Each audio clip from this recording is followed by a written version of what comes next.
And welcome back to the One Celtic Fans View this evening.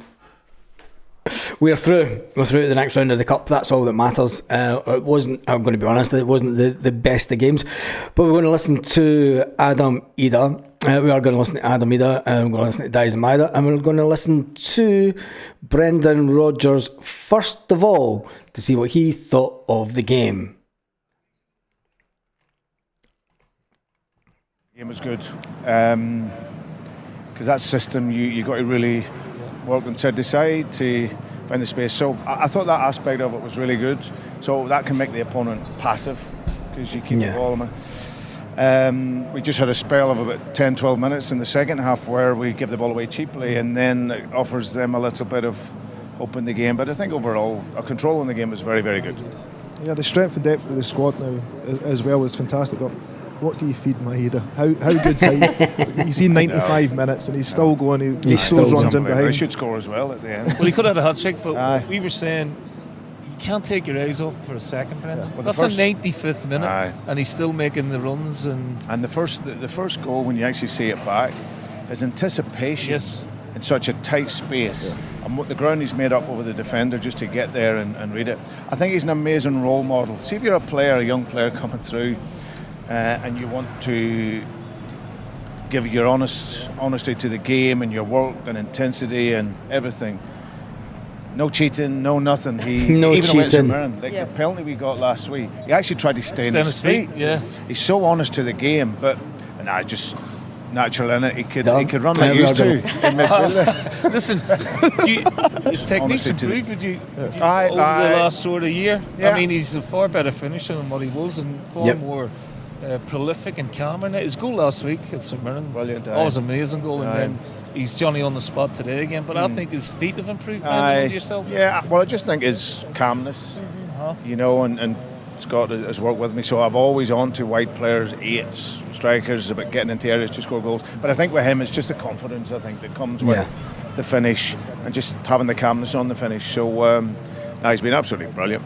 Did you expect him to have such an impact? When Kyogo left, a lot of people were saying, have Celtic left themselves short in that area? But obviously you've got Adam Ida here, you've got plenty of other options. But the fact that he's stepped up, and as you've said, Neil, he's also improved his finishing as well to become quite prolific for you. Yeah, listen, I think if you trace back to what I said that he can play as a striker.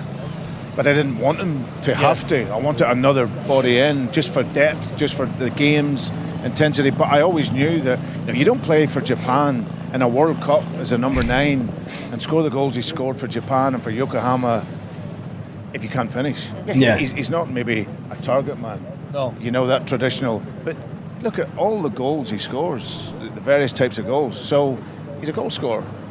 Maybe not a direct up and down number 9, but he can score goals and finish. And I think, as Neil said, I think that's grown in confidence as he scored more.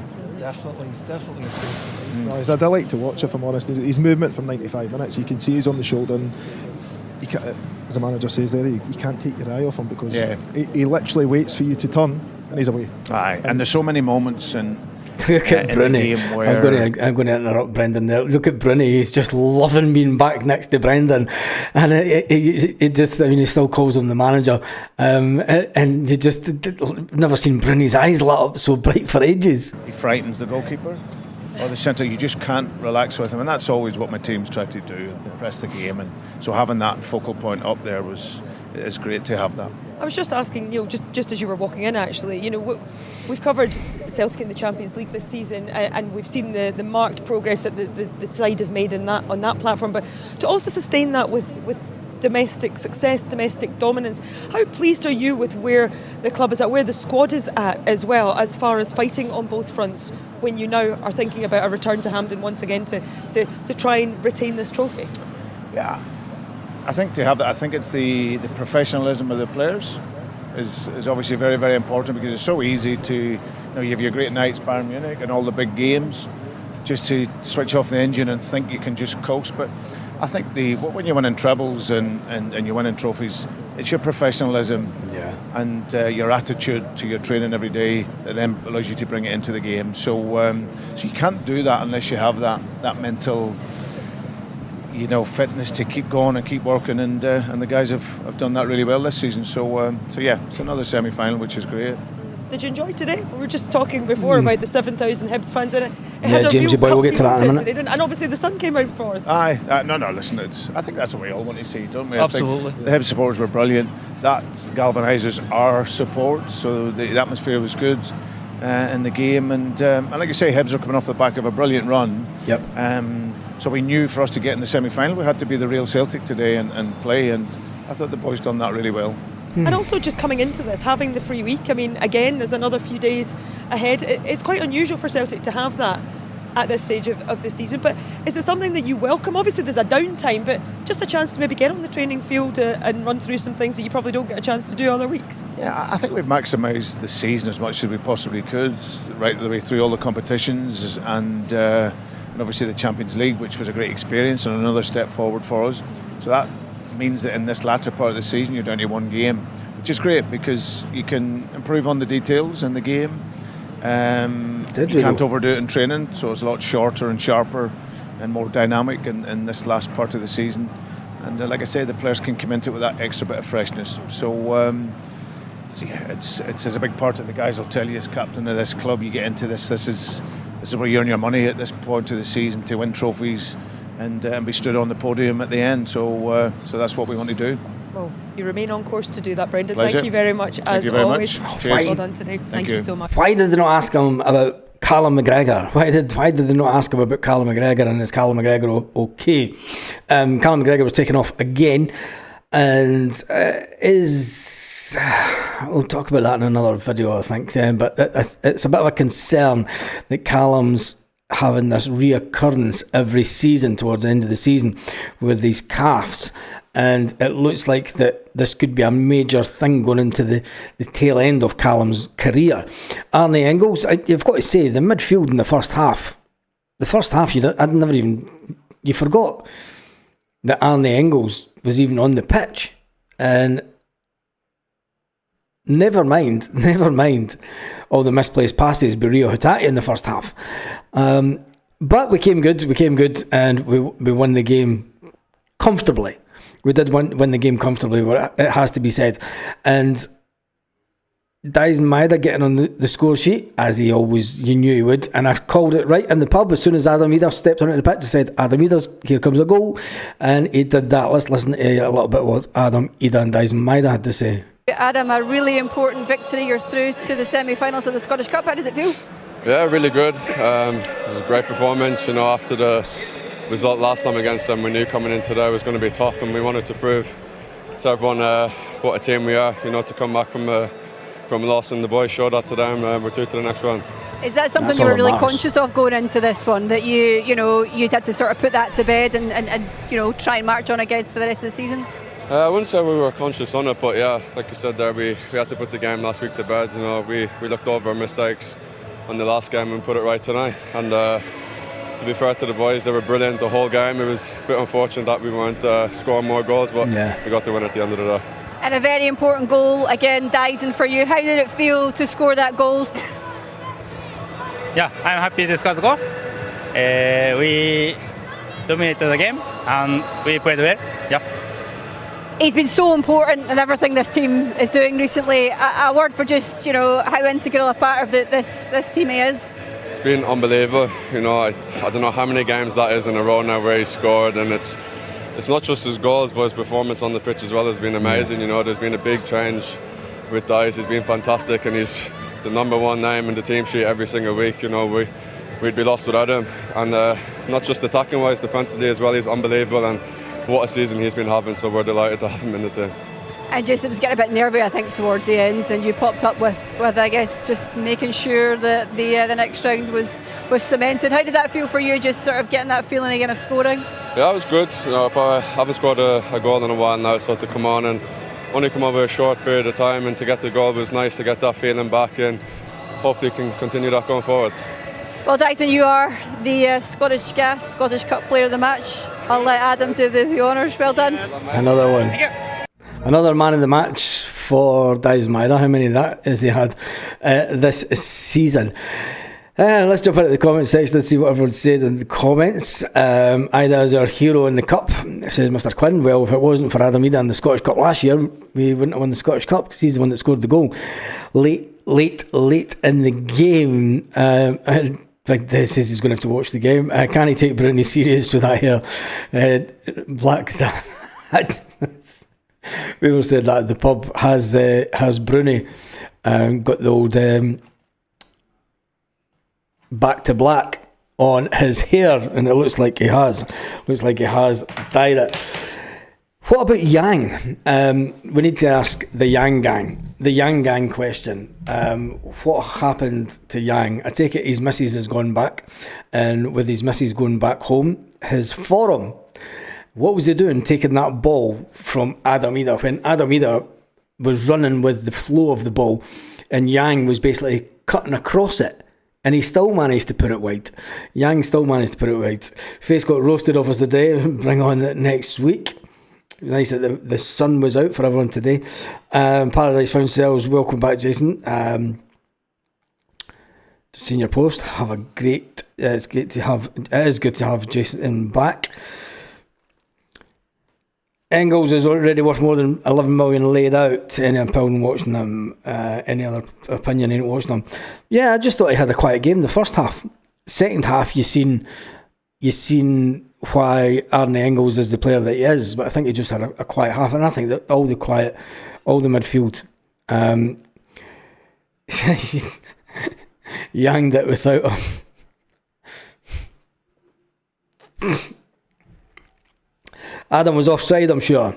No, I don't think Adam was. Not for that one. The one where Dyson Maeda should have scored. For that one, he was offside, but he stood back like that. He put his hands up like that because he knew he was offside. For the one where Yang missed the sitter, where Yang put it away past, I don't think Adam was off that. Yang seemed to be back to his old usual. Wonder what position we're off.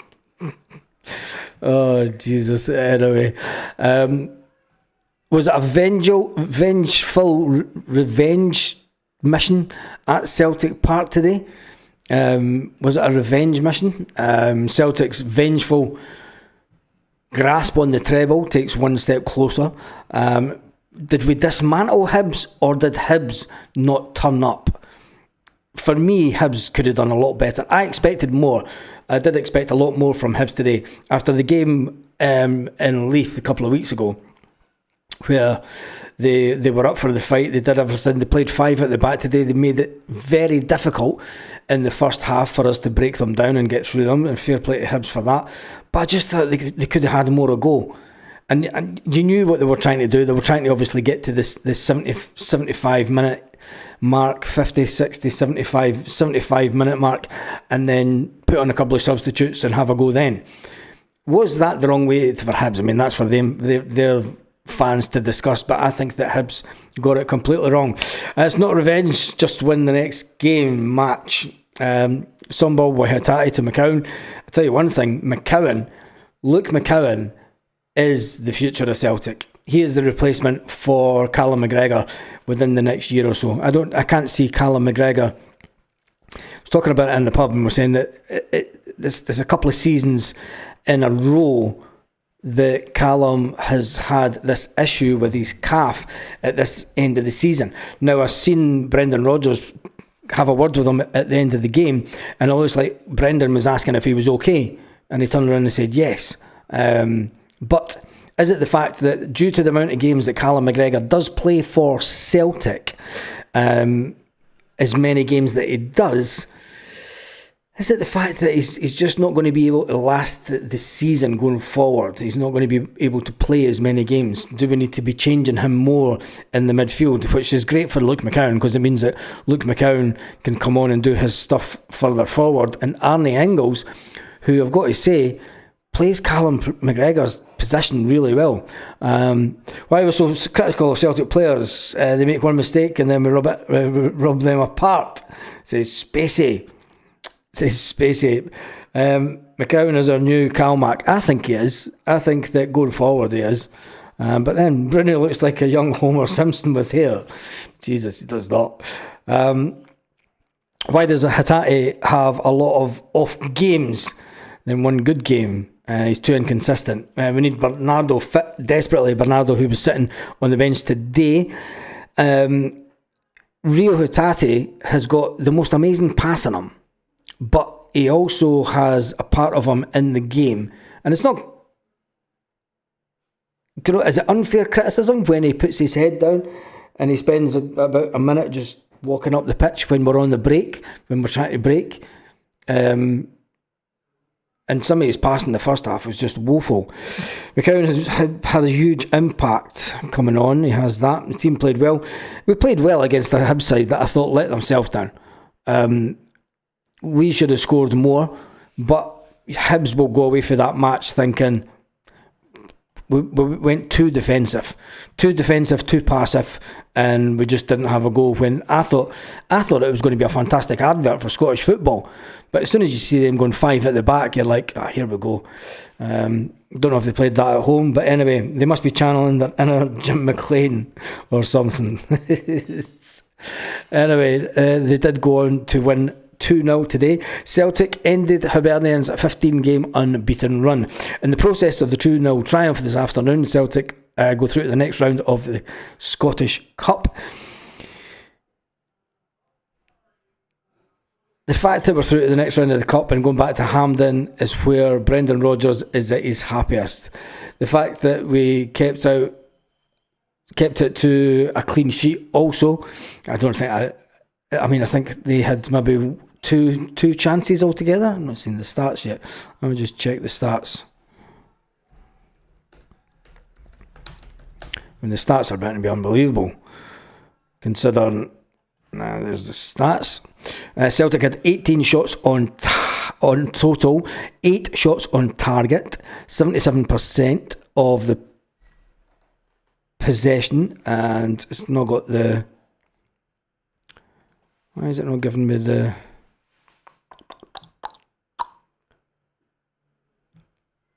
percentage passes? Anyway, Hibs had 3 shots, 1 on target, and 23% of the ball. That tells you everything that you need to know about Hibs today. I mean, he had 3 shots on target the whole game, where Celtic had 18 shots and 8 on target. Celtic had 13 corners and Hibernian had 2.